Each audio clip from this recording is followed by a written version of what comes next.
The emergency klaxons Initiating of the orbital Galactic alignment. Council's primary Deploying station tactical echoed through drones. corridors that had Sequence known complete. silence for 3 millennia. High Counselor Zethera of the crystalline hegemony found herself rushing through halls that had not witnessed such urgency since the Devourer Wars. Her crystalline form chimed with each hurried step, a sound that would have been beautiful under different circumstances. The council chamber doors, massive constructs of living metal that responded only to the collective will of all 12 member species, groaned open with unprecedented speed. Inside, the circular amphitheater buzzed with activity that defied every protocol established over 40,000 years of galactic governance. Representatives from across known space huddled in clusters, their various forms gaseous, crystalline, energy-based, and carbon-based alike, all united in their shared bewilderment. Ambassador Theknal of the Machine Collective, his chrome chassis gleaming under the chamber's neutral lighting, was the first to speak as the session commenced. Fellow counselors, we face an unprecedented situation. Our monitoring systems have detected an anomaly in Sector 7G, specifically emanating from the planet designated as Terra 3, locally known as Earth. The massive holographic display at the chamber's center flickered to life, showing a blue-green world orbiting a yellow star. To most of the assembled beings, it appeared utterly unremarkable, a standard Class M planet with moderate technological development, barely having achieved interplanetary travel. The kind of world the Council typically observed with mild interest for a few centuries before making first contact. High Counselor Zethera's harmonic voice resonated through the chamber. Ambassador Theknal, our last assessment of species H001 indicated they were at least 5,000 cycles away from any significant galactic relevance. They had just begun to harness nuclear energy and were struggling with basic spaceflight. What possible anomaly could they have generated? The Machine Collective's representative processed for 0.003 seconds, an eternity by their standards. Counselor, 48 galactic standard hours ago, our deep space monitoring array detected an energy signature unlike anything in our databases. The signature originated from Earth's moon during what the humans term First Contact Incident Alpha. A collective intake of breath, or the equivalent across species, rippled through the chamber. First contact was the Council's domain, carefully orchestrated, meticulously planned, designed to introduce species to galactic civilization when they demonstrated readiness through a complex matrix of technological, social, and philosophical advancement. Impossible, declared Archon Veltar of the Psionic Conclave, his tentacle form shifting colors from deep purple to alarmed orange. No species below Class V development has ever initiated first contact. Our protocols exist precisely because premature exposure to galactic civilization results in societal collapse or technological dependency. We have 12 million years of data supporting this.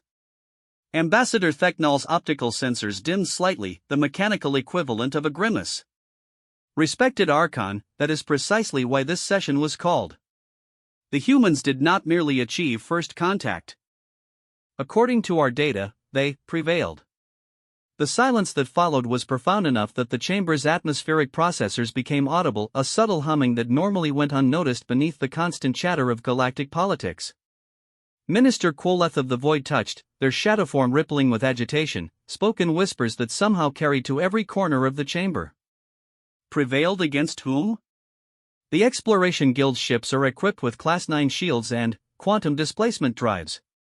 Their crews consist of veteran explorers from species that have been spacefaring for millennia.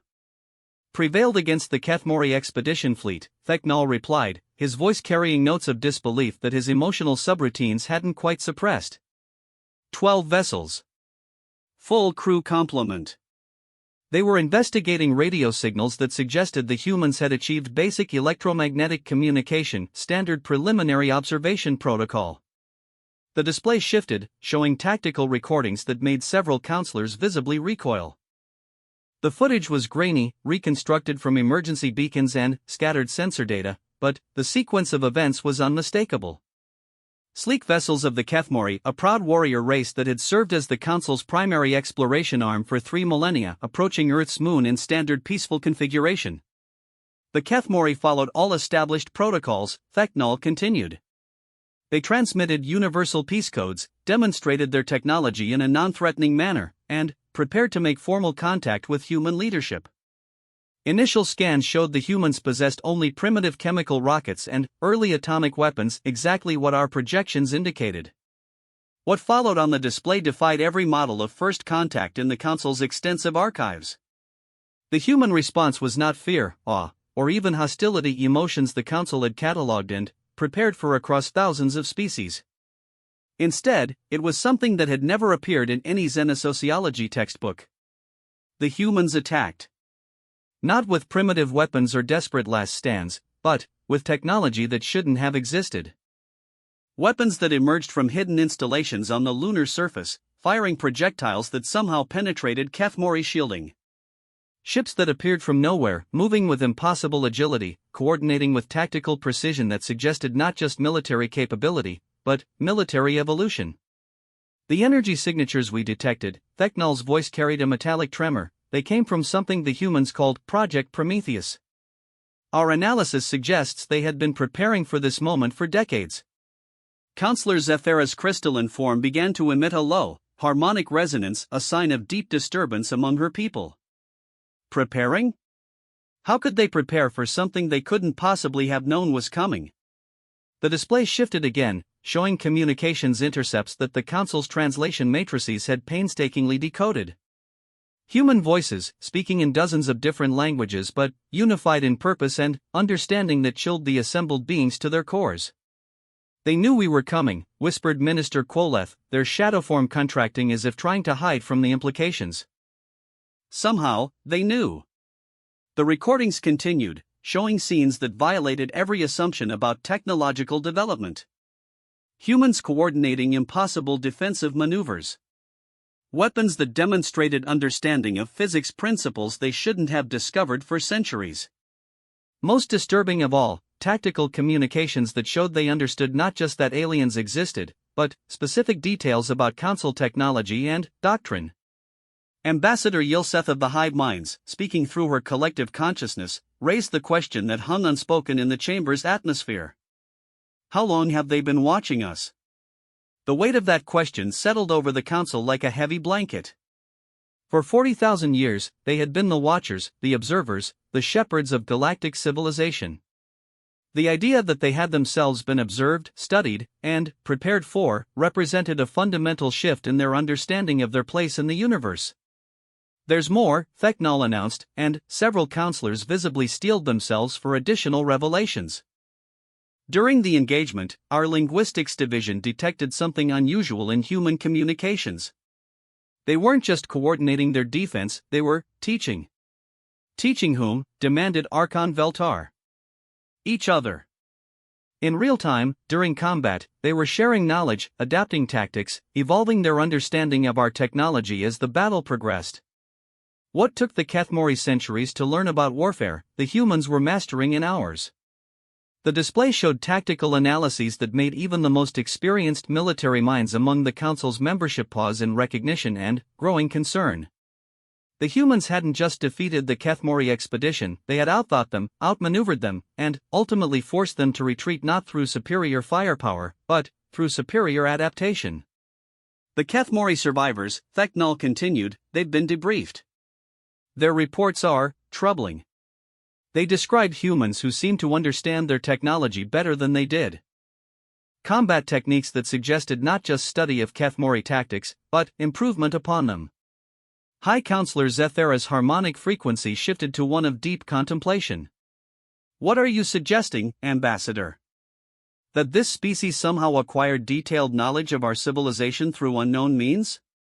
I'm suggesting, Thechnol replied, his optical sensors dimming to their lowest setting, that we may have severely underestimated what constitutes intelligence in the universe. Our models assume technological and social development follow predictable patterns because that's what we've observed in every species we've encountered. But what if there's a type of intelligence that develops not just tools and societies, but the capacity to understand and adapt to threats they've never encountered? The chamber fell silent again as the implications rippled through hundreds of different forms of consciousness. The Council's entire approach to galactic civilization was built on the assumption that they were the apex of development, the natural leaders who guided younger species toward enlightenment. The possibility that a species could achieve readiness for galactic citizenship through entirely different pathways that potentially made them peers or even superiors rather than students, threatened the foundation of everything they believed. Minister Quoletha's shadow form rippled with what their species expressed as deep unease. The humans sent a message after the engagement. It arrived 17 hours ago through channels channels we didn't know existed. Another hologram appeared, this one showing a human face. Male, middle-aged by their species standards, with eyes that seemed to look directly at each counselor despite being a recording. When he spoke, it was in perfect galactic standard, a language that was supposedly unknown to his species. To the Galactic Council, the human said, his voice carrying a calm certainty that was somehow more unsettling than any threat could have been. We are aware that our response to your expedition has likely caused concern. This was not our intention, but it was necessary. We have been preparing for this moment for longer than your current models suggest possible. We do not wish conflict, but we will not accept subjugation, study, or guidance from those who would approach us as primitives. When you are ready to meet as equals, we will be waiting. Until then, we suggest you revise your assumptions about what constitutes readiness for galactic civilization. The message ended, but its impact continued to reverberate through the chamber. In less than 2 minutes of spoken words, the human had demonstrated knowledge of council protocols, understanding of galactic politics, and a perspective that treated the council not as superior beings offering enlightenment, but as potential partners who had approached the relationship poorly. Ambassador Yilsetha's collective voice carried harmonics of confusion and fascination. How is this possible? Our most advanced psychological and technological models indicate this level of adaptive intelligence shouldn't emerge until a species has had contact with at least 3 other spacefaring civilizations. Unless, Counselor Zethara's harmonic voice carried new overtones of recognition, they've had that contact through means we don't understand. What if they've been observing us far longer than we've been observing them? The question hung in the air like a challenge to everything the Council thought they knew about intelligence, development, and their own place in the cosmic hierarchy. For 40,000 years, they had been the apex predators of knowledge, the shepherds of wisdom, the guardians of galactic civilization. The possibility that they had been observed, studied, and perhaps even dismissed by a species they considered primitive represented a paradigm shift so fundamental that several counselors' forms flickered with the effort of processing it. Part 2, the Revelation 3 cycles after the emergency session, the Galactic Council's most advanced research division had produced a report that fundamentally challenged everything they thought they understood about human development. Dr. Velnara of the Academic Synthesis, a being whose gaseous form shifted through spectra of light as she processed information, stood before the reassembled council with data that had taken the combined intellectual resources of 12 civilizations to compile. Esteemed counselors, she began, her voice carrying harmonics of wonder and concern. Our investigation into species H001 has yielded results that necessitate a complete revision of our developmental models. The humans are not what they appear to be. The holographic display activated, showing Earth as it had appeared to Council observers for the past several millennia. A blue-green world with developing civilization, following predictable patterns of growth that matched every other species in the Council's extensive database. Cities growing, technology advancing, social structures evolving, all within expected parameters. What we observed was accurate, Dr. Velnara continued, but incomplete.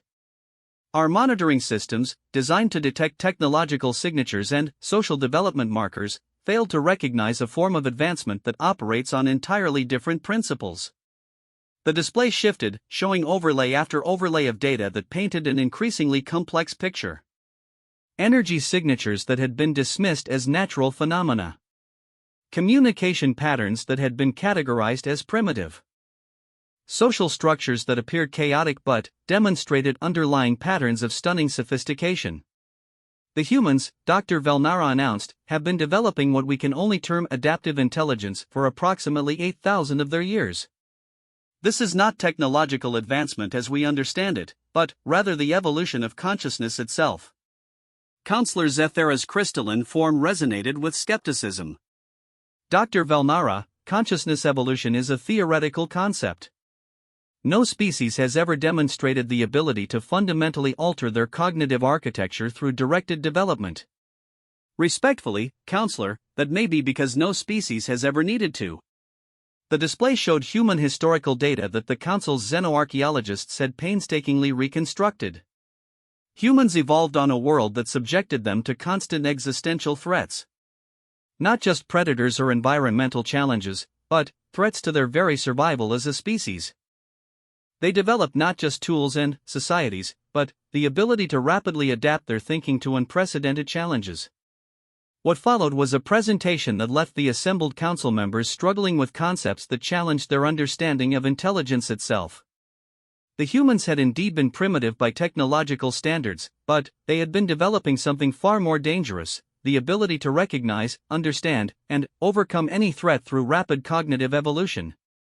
Their phrase, Dr. Velnara continued, is particularly relevant: the man who destroys his weak self can never be destroyed by others. This isn't metaphorical philosophy, it's operational doctrine. They have systematically developed the ability to identify and eliminate cognitive limitations, replacing them with enhanced capabilities tailored to specific challenges.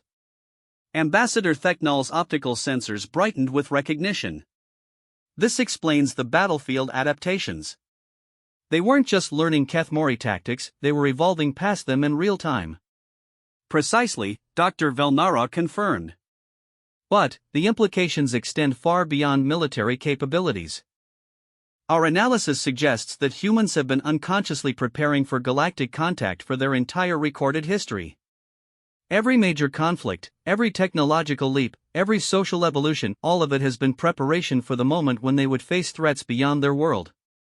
The display showed patterns of human development that, when viewed through this new lens, revealed a species that had been unconsciously but systematically preparing for challenges they couldn't possibly have imagined. Wars that forced rapid innovation. Social conflicts that developed unprecedented cooperation. Philosophical movements that prepared them for contact with radically different forms of consciousness. Minister Quoletha's shadowform rippled with what their species expressed as existential unease. Are you suggesting that humans have achieved readiness for galactic citizenship through suffering rather than enlightenment? I'm suggesting, Dr. Velnara replied, that they have achieved something beyond our current understanding of readiness. They have developed the capacity to become whatever they need to become to survive and thrive. They don't just adapt to new environments, they adapt their very nature to new realities. The chamber filled with the various sounds and emanations of deeply disturbed consciousness across a dozen species. The Council's entire approach to galactic civilization was based on the concept of guided development, species learning from their elders, growing through carefully managed contact, achieving citizenship through demonstrated wisdom and technological capability. The humans appeared to have achieved something that rendered this entire system not just unnecessary, but potentially counterproductive. They had developed the ability to surpass their teachers by understanding them completely and, then, evolving beyond their limitations. There's more, Dr. Velnara announced, and the chamber's atmosphere grew heavy with dread. Our investigation revealed that humans have been aware of our presence for much longer than we initially calculated. Not through technology, but through pattern recognition capabilities that operate on scales we're only beginning to understand. The display shifted to show communications intercepts from Earth spanning several centuries. Hidden within literature, embedded in scientific papers, woven through philosophical works, evidence that humanity's greatest minds had been working to prepare their species for eventual contact with galactic civilization. They call it the long game, Dr. Velnara explained. A form of strategic thinking that operates across generations, with each era building knowledge and capabilities for challenges that may not emerge for centuries. They have been collectively preparing for this moment not through individual genius, but through species-level intelligence that transcends any one lifetime. Archon Veltar's tentacled form shifted through colors that indicated deep philosophical disturbance. Species-level intelligence? That's impossible. No species can coordinate development across centuries without central guidance. Human development, Dr. Velnara continued, operates on principles we don't fully understand. They appear to have evolved a form of collective unconscious that allows information and capabilities to be preserved and transmitted across generations without direct communication. Each generation instinctively builds upon the work of the previous, driven by survival mechanisms that operate below conscious awareness. The implications were staggering. The Council had assumed that their carefully orchestrated approach to galactic civilization was necessary because young species lacked the wisdom and perspective to navigate the complexities of interstellar society. But, if humans had developed the ability to access and build upon the accumulated wisdom of their entire species, they might possess insights that even the Council lacked. The Kethmori engagement, Feknal observed, they weren't just fighting individual soldiers. They were facing the accumulated military wisdom of their entire species, adapted in real time to counter our specific capabilities. Correct, Dr. Velnara confirmed. And this raises questions about our own assumptions. How many other species have we encountered that possessed capabilities we failed to recognize because they operated on principles outside our models?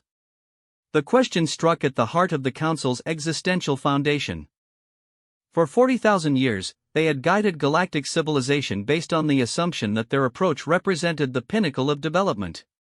The discovery of a species that had achieved readiness through entirely different means suggested that there might be forms of intelligence and capability that the Council had never recognized or understood. High Counselor Zethara's harmonic frequency shifted to one of deep contemplation. Dr. Velnara, what do your models suggest about human intentions? If they possess these capabilities, what do they want from galactic civilization? That, Dr. Velnara replied, may be the most disturbing discovery of all. Based on our analysis of their development patterns and philosophical frameworks, humans appear to want exactly what they stated in their message: equality. Not membership in our civilization, but partnership in creating something new. The chamber fell silent as the full implications became clear. The humans weren't seeking to join the Galactic Council as junior members learning from their elders. They were proposing a fundamental restructuring of galactic civilization itself, based on principles of adaptive equality rather than hierarchical guidance. They see us, Dr. Velnara continued, as we have always seen ourselves, as one approach to intelligence among many possible approaches. But, where we have assumed our approach was superior, they appear to view all approaches as potentially valuable if properly understood and integrated. Ambassador Yilsetha's collective voice carried harmonics of wonder and fear. They want to merge our civilizations not as students and teachers, but as equals contributing different capabilities to a larger whole. More than that, Dr. Velnara replied. They want to create something that transcends both our civilizations. Their development suggests they believe that the combination of our accumulated knowledge and their adaptive capabilities could produce forms of civilization that neither of us could achieve alone. The concept was so foreign to the Council's understanding that several members' forms flickered with the effort of processing it. The idea of partnership between equals was not unknown in galactic civilization, but it typically occurred between species of comparable development levels. The possibility of meaningful partnership with a species they had considered primitive just cycles ago challenged everything they thought they understood about intelligence, wisdom, and the nature of civilization itself. What they're proposing, Minister Quoleth whispered, their shadow form contracting with uncertainty, is evolution. Not just of their species or ours, but of consciousness itself. Dr. Velnara's gaseous form shifted through spectra that indicated both excitement and profound unease. The humans appear to believe that the next stage of galactic evolution requires not the preservation of existing forms of civilization, but the development of entirely new forms that incorporate the strengths of all previous approaches while transcending their limitations. The chamber filled with the sounds and emanations of minds struggling to process concepts that challenged their fundamental assumptions about existence itself. The Council had spent 40,000 years perfecting a form of civilization based on stable, hierarchical wisdom passed down from elder species to younger ones. The humans were proposing to replace that entire system with something dynamic, adaptive, and fundamentally unpredictable.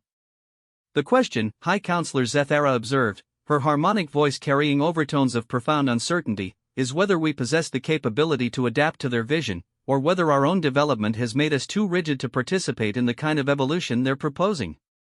Part 3, the choice. 6 months after first contact, the Galactic Council faced a decision that would determine not just the fate of human-galactic relations, but the future of consciousness in their corner of the universe. The emergency sessions had evolved into permanent working groups, as representatives from 12 different forms of consciousness struggled with concepts that challenged their understanding of existence itself. The council chamber had been reconfigured to accommodate what humans had termed adaptive dialogue, a form of communication that allowed for real-time evolution of ideas rather than the traditional presentation and debate format that had served galactic civilization for millennia. Human representatives, led by a woman who introduced herself simply as Dr. Sarah Chen, sat among beings whose technological capabilities exceeded humanity's by orders of magnitude, yet whose adaptive intelligence she matched through principles the council was only beginning to understand.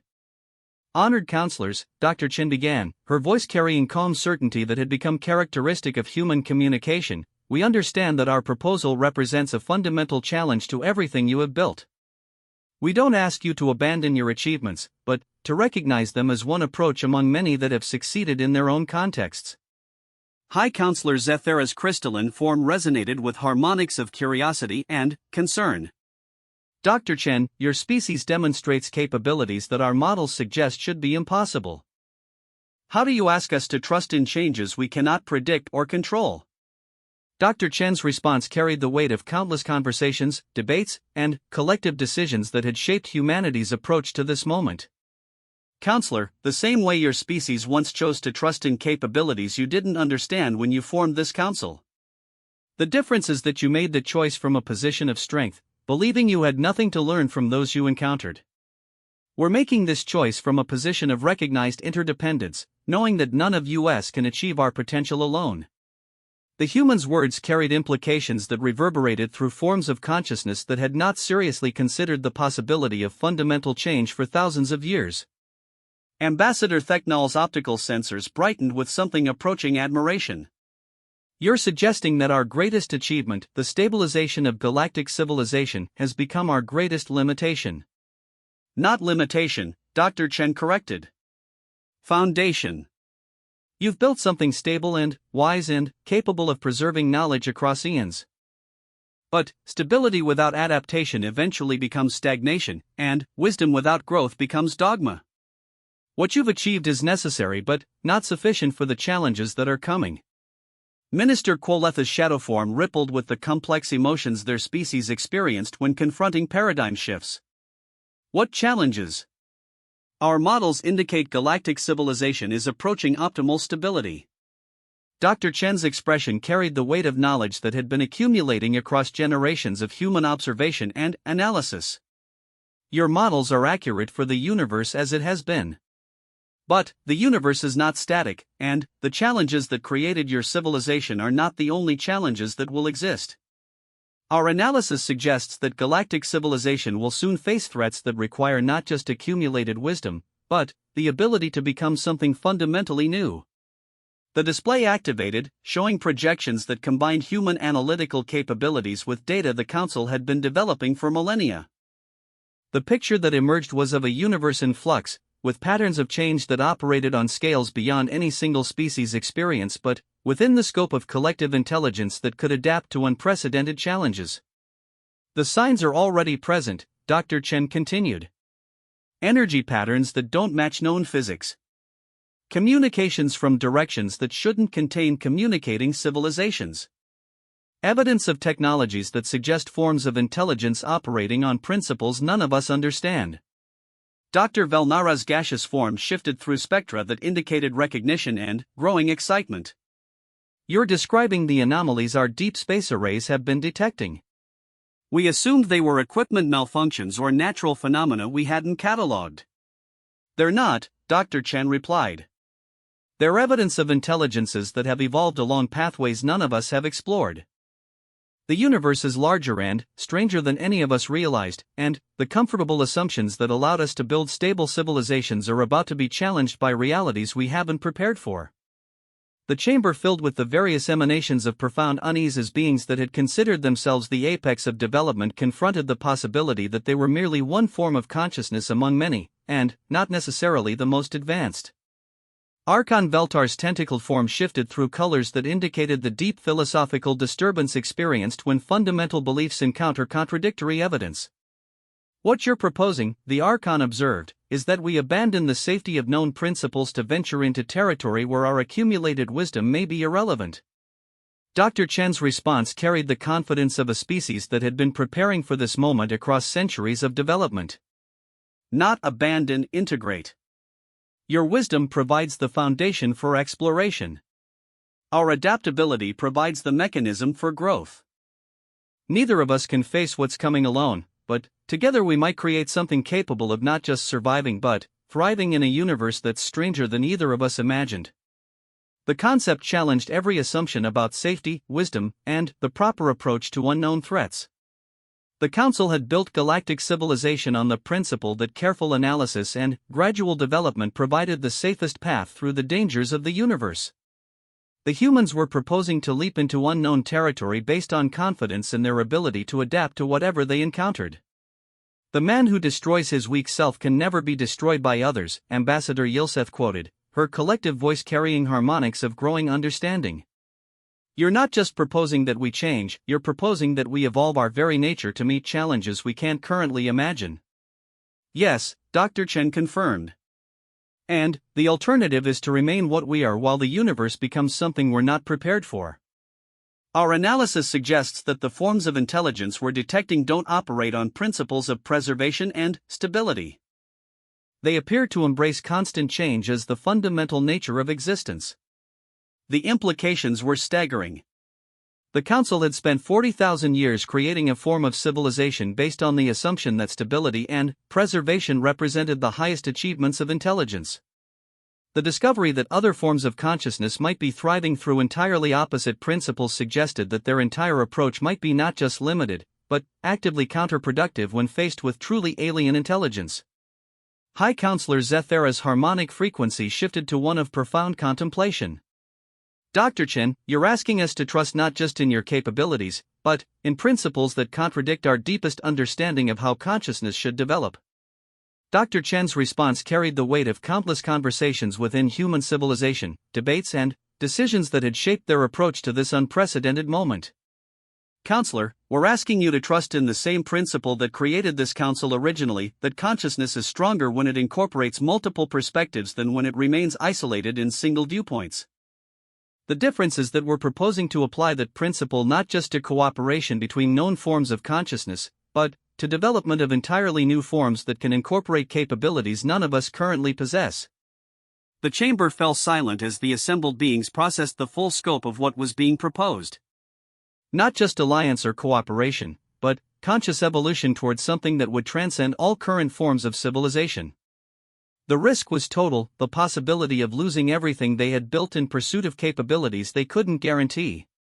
The potential reward was equally total, the possibility of becoming something capable of thriving in a universe that was vast and strange beyond their current comprehension.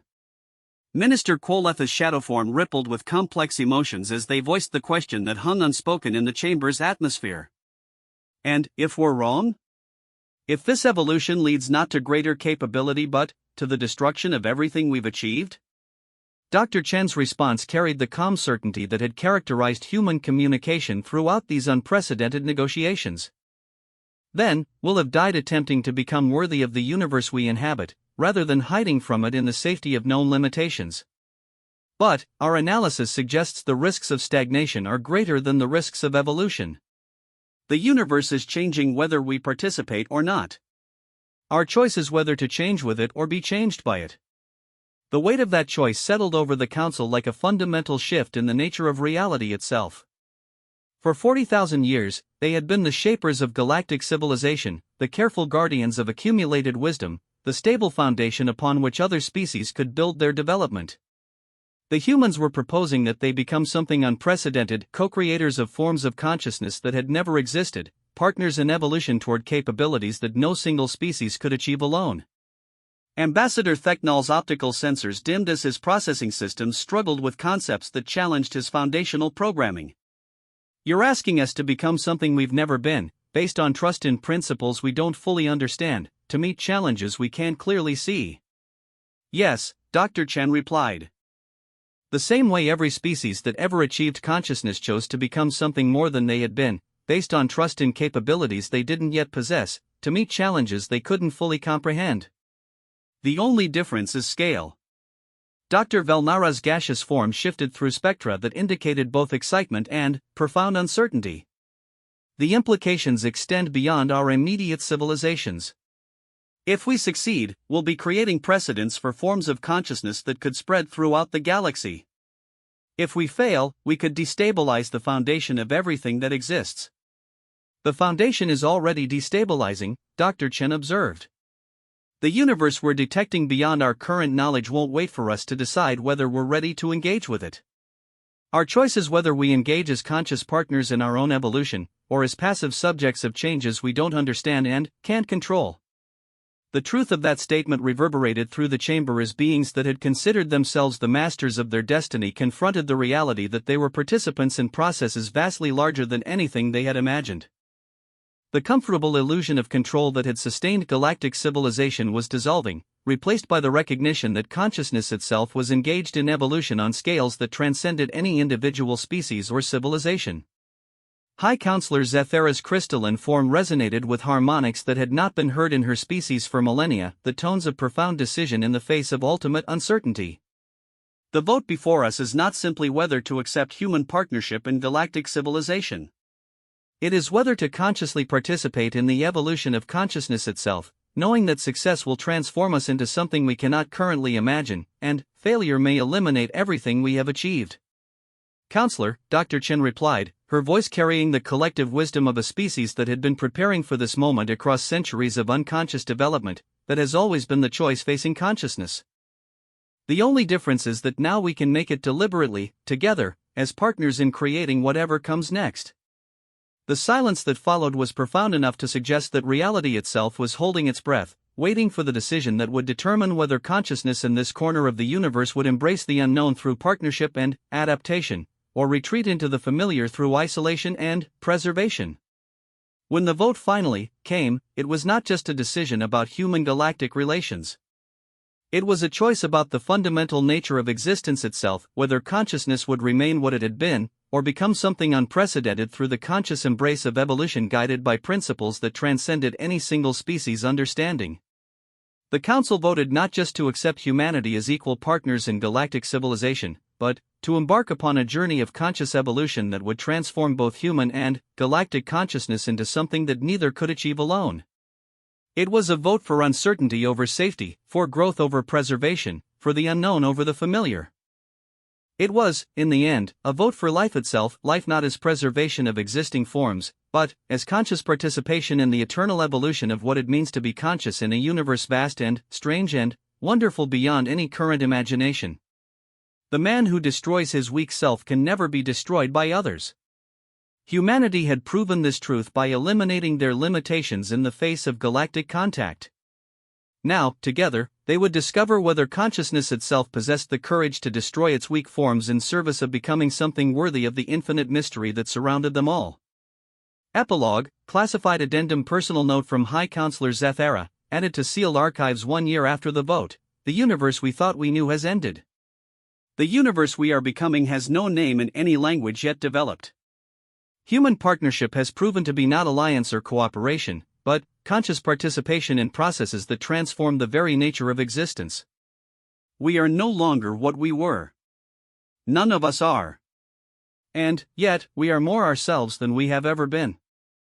The paradox of conscious evolution, that to become truly what we are, we must cease being what we were, is proving itself in ways that challenge every assumption about identity, wisdom, and the nature of consciousness itself. The anomalies we detected beyond our known space have made contact. They are us, evolved along pathways we never imagined, returning to offer partnership in the next phase of development. The circle of consciousness expands beyond anything we conceived possible. Humanity's gift to galactic civilization was not technology or knowledge, but the recognition that consciousness itself evolves, and that evolution requires the conscious choice to become more than what we are. They showed us that the greatest threat to consciousness is not external danger, but the internal decision to remain limited when limitlessness beckons.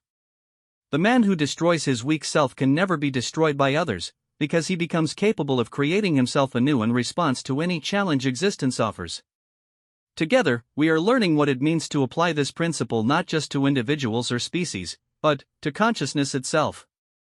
The future remains unknown. But, for the first time in 40,000 years, it is also unlimited.